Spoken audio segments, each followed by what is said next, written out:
নমস্কার বন্ধুরা, আমি সঞ্চারী আর আমার চ্যানেল ইজ কুকিংয়ে আপনাদের সকলকে স্বাগত।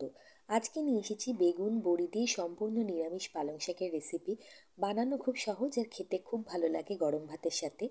প্রায় 2 আটি মতো পালং শাক নিয়ে পালং শাকগুলোকে বেশ ঝিরিঝিরি করে কেটে নিয়েছি, তার আগে ভালো করে ধুয়ে নিয়েছিলাম। আর একটা বড় বেগুন নিয়ে বেগুনটাকে একটু ডুমো ডুমো করে কেটে নিয়েছি। এবার কড়াইতে আমি প্রথমে রিফাইন্ড অয়েল দিয়েছি, সেই অয়েলে আমি ভেজে নিচ্ছি বড়ি। প্রায় 7-8টা বড়ি ভালো করে এখানে লালচে লালচে করে ভেজে নেব। বড়ি দিলে পালং শাক খেতে খুব ভালো লাগে, সেই জন্য আমি বড়ি দিচ্ছি। বড়ি ছাড়াও করা যায়, শুধুমাত্র বেগুন দিয়েও করা যায়, তবে বড়ি দিলে ফ্লেভার আর টেস্টটা খুব ভালো আসে। তো বড়িগুলোকে বেশ লালচে লালচে করে ভেজে প্রথমে তুলে নিচ্ছি। আর এই বড়িগুলোকে তুলে নেওয়ার পরে হাত দিয়ে আমি কিন্তু ভালোভাবে ক্রাশ করে দেবো, একটু আধ ভাঙা করে দেবো। পরে যখন শাকটা রান্না হবে শেষের দিকে গিয়ে অ্যাড করব। যে পরিমাণ তেল কড়াইতে ছিল বড়ি ভাজার পরে আর তেল না অ্যাড করে তার মধ্যে আমি প্রথমে বেগুন দিয়ে দিলাম। বেগুন ভীষণ তেল শুষে নেয়, আর বেগুন বেশি তেলে ভাজলে কি হয়, অনেকটা তেল পেটে চলে যায়, সেই জন্য আমি কম তেলেই বেগুনটা ভাজছি। প্রথমে হাই ফ্লেমে মিনিট 2-এর মতো নাড়াচাড়া করে বেগুনগুলো একটু ভাজা ভাজা করে তারপর তার মধ্যে আমি বেশ খানিকটা নুন দিয়ে দিলাম। তাতে করে কি হবে, নুনটা বেগুনের মধ্যে ভালো মতো ঢুকে যাবে, খাওয়ার সময় বেগুনটা ফিকে লাগবে না, আর বেগুনটা খুব তাড়াতাড়ি নরম হয়ে যাবে। তো কম তেলে এইভাবে আমি বেগুনটাকে বেশ ভালো মতো ভেজে নিয়েছি। আপনারা চাইলে ছাঁকা তেলেও ভাজতে পারেন, সেক্ষেত্রে অনেকটা তেল খাওয়া হয়ে যায়, সেই জন্য আমি কম তেলেই বেগুনগুলোকে ভেজে নিলাম। বেগুনগুলো ভালো নরম হয়ে গেছে, বেগুনগুলোকে তুলে নিই। এবার কড়াইতে দিয়ে দিয়েছি সর্ষের তেল। বাকি রান্নাটা সর্ষের তেলেই করব, তাহলে ফ্লেভারটা খুব ভালো আসবে। তেলটা গরম হয়ে যেতেই তার মধ্যে দিয়ে দিলাম কালো জিরে অল্প একটু পরিমাণে, আর একটা শুকনো লঙ্কাকে ফাটিয়ে দিলাম, তাতে গন্ধটা ভালো আসবে এবং ঝাল ঝাল ব্যাপারটা হবে। এবার এর মধ্যে দিয়ে দিচ্ছি কুচিয়ে রাখা ধুয়ে রাখা শাকগুলো। পালং শাক কিন্তু কড়াইতে যাওয়ার সাথে সাথেই একদম জল ছেড়ে দেয়, ভীষণ নরম শাক। অল্প একটু নাড়াচাড়া করতে করতে কিন্তু এর থেকে বেশ পরিমাণে জল বেরিয়ে যাবে, আর সেই জলেই শাকটা সিদ্ধ হয়ে যাবে। এই সময় গ্যাসের ফ্লেমটাকে আমি মিডিয়াম টু হাইতে রেখেছি। আগে ভালো করে মশলা তেলের সাথে পালং শাকটাকে নাড়াচাড়া করে নিচ্ছি। মিনিট 2 মতো নাড়াচাড়া করতে করতেই দেখুন কোয়ান্টিটিতে অর্ধেক হয়ে গেছে পুরোপুরি।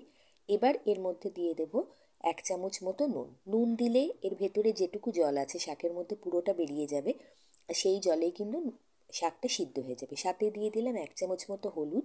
আমি এখানে বাটা হলুদ দিয়েছি, আপনারা গুঁড়ো হলুদও দিতে পারেন।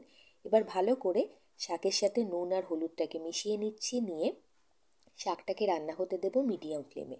আর তার আগে শাকটাকে ওপর থেকে কভার করে দেব, তাতে ভেপারে আরও যেটুকু জল ভেতরে আছে পুরো জলটা কিন্তু বেরিয়ে যাবে এবং শাকটা 3 থেকে 4 মিনিটের মধ্যে সুসিদ্ধ হয়ে যাবে। তো 3-4 মিনিট বাদে ঢাকনাটা সরিয়ে আপনাদেরকে একবার দেখাচ্ছি। দেখুন শাকের থেকে কি পরিমাণে জল বেরিয়েছে, আমি এখানে দেখিয়ে দিচ্ছি।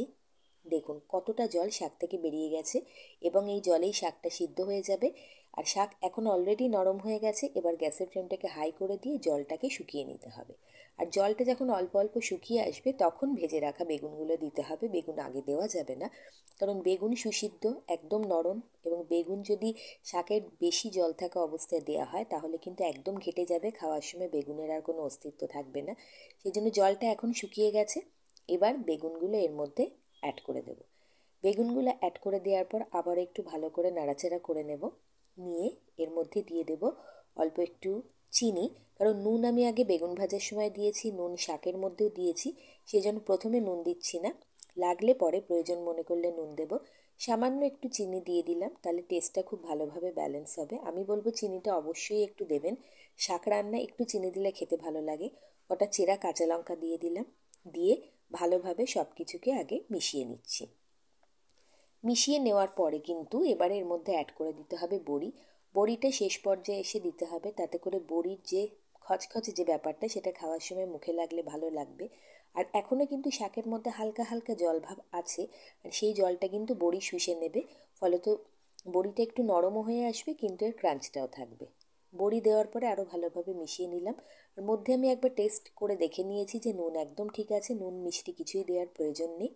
এবার ভালোভাবে নাড়াচাড়া করে কিন্তু সার্ভ করে নিতে হবে। পালং শাকের এই রেসিপিটা ভালো লাগলে বন্ধু হয়ে পাশে থাকার অনুরোধ রইল। ভালো থাকবেন, সুস্থ থাকবেন, রেসিপিটি শেয়ার করে দেবেন। অনেক অনেক ধন্যবাদ।